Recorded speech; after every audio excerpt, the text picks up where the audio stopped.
আসসালামু আলাইকুম এভরিওয়ান। জামাইয়ের আবদারে সি ফুড বয়েল বানিয়ে নিলাম, যদিও আমারও পছন্দের একটা ডিশ ছিল। এই তো এখানে আমি ভুট্টাগুলো সিদ্ধ হতে দিয়ে দিলাম, তারপর ঢেকে দিলাম। তো ভুট্টাগুলো সিদ্ধ হয়ে যাওয়ার পর একটা বোলে সমস্ত ভুট্টাগুলো আমি তুলে রেখে দিলাম। তারপর একটা হাঁড়িতে আমি লেবু দিয়ে দিলাম পানির মধ্যে।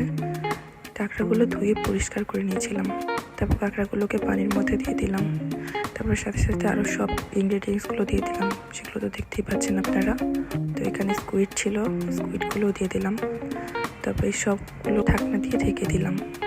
এই তো এখানে বাটার নিয়ে নিয়েছিলাম, একটা কড়াইতে আমি বাটারগুলো ঢেলে দিলাম। আমার মতো পেঁয়াজ দিয়ে দিয়েছিলাম।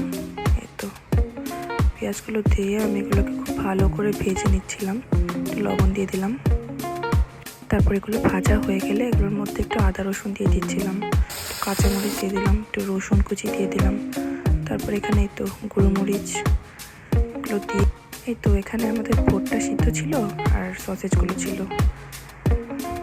এই তো মশলাগুলো ভালো করে কষিয়ে নিচ্ছিলাম। টমেটো সস দিয়ে দিচ্ছিলাম, তারপর সয়া সস দিয়ে দিচ্ছিলাম।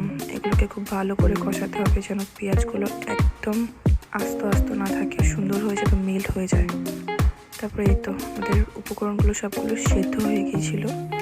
তারপর সেগুলোকে ভালো করে সেদ্ধ করে একটা বাটির মধ্যে সবগুলো উপকরণ তুলে নিচ্ছিলাম।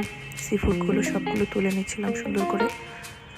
এই তো তোলা শেষ হয়ে যাওয়ার পরে আমরা সেই মশলাগুলোর মধ্যে সসেজ আর ভুট্টাগুলো দিয়ে দিচ্ছিলাম, ভালো করে নেড়ে চেড়ে কষিয়ে নিচ্ছিলাম।